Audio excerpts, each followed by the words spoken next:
Hey beautiful people, welcome back to my YouTube channel, and today we're making Kung Pao chicken. The Kung Pao chicken has a strong flavor that is sweet, sour and savory, and I love that it has a signature tingle of heat from the dried chili peppers.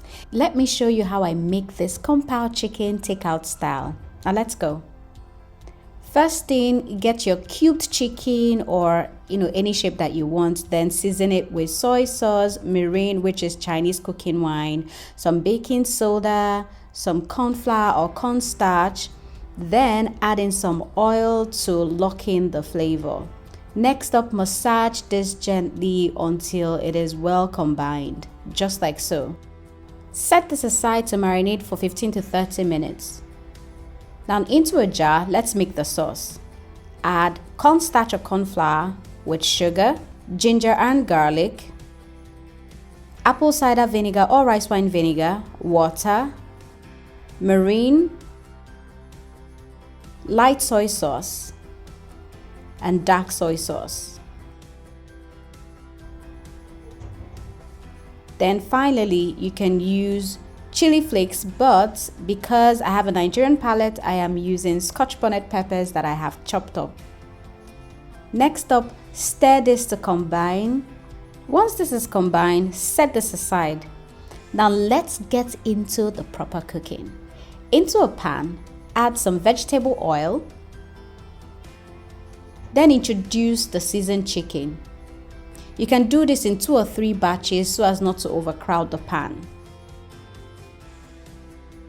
Add as much as the pan can contain, but please do this in batches.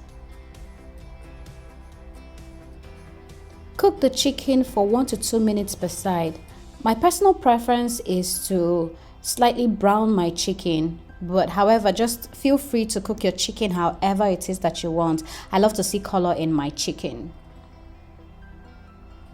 Now once this has been cooked properly, remove the chicken from the pan and set aside. Now into the same pan, add some vegetable oil, add 10 dried chili peppers and some peanuts. The full measurement will be listed in the caption below. Once this has toasted for 2 minutes and it has become fragrant, then introduce the bell peppers. Here I'm using red, yellow and green. However, feel free to use any color of your choosing. Next up, I'm adding some white onion. You can use purple onion if that's what you have.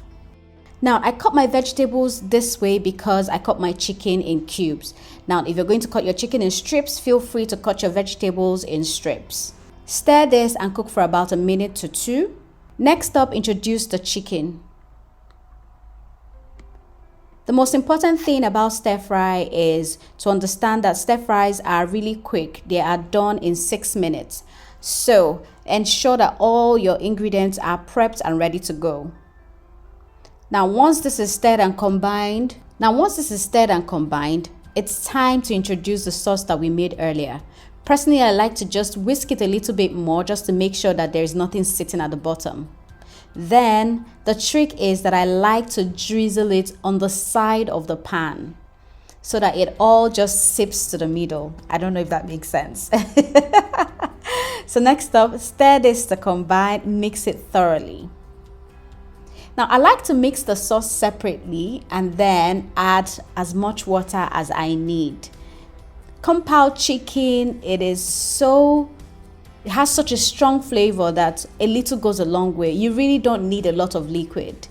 However, if you like your sauce really saucy, then you can add more water or use as less as you want. Next up, I'm going to introduce my water gently. In total, I am using a cup of water, but feel free to introduce your water as little or as more as you want. Just here, I'm doing ½ cup per time. Stir this to combine. Now don't forget to taste because the moment you add water, your sauce is a bit diluted. So feel free to taste, and if it needs a little bit, if it needs salt or if it lacks salt, then you can season with salt. Here I'm seasoning with salt just a little bit because I felt that it needed salt, but feel free to omit this. Stir and allow this to simmer for about 1 minute or 2. Then introduce some spring onions, and that's it. The sauce is ready. If you're in Nigeria, and we all know that tomatoes is so expensive now and sometimes even difficult to find, this is a delicious way to cook rice on Sunday or serve your family rice on Sunday. It is absolutely flavorful and everyone will enjoy it. In 6 minutes, it is ready. Now, if you're anything like me or you grew up in my household, you will know that we practice our serving style is sort of like a buffet style. So we like to display food, and everyone just takes as much or as little as they want. They serve themselves, and you're in control of the quantity of food that you want to eat or that you plan to eat and all. But serve this however it is that you feel free or that your heart flutters you to. I like to sprinkle a little bit of sesame seeds on this, but this is totally optional. You can serve this up right away and enjoy it right away. And that's it. I hope you enjoyed this, and I hope that you give this a try. If you do, please let me know what you think about it, and don't forget to subscribe to my YouTube channel while you're here. And until next time, I love you, munchos.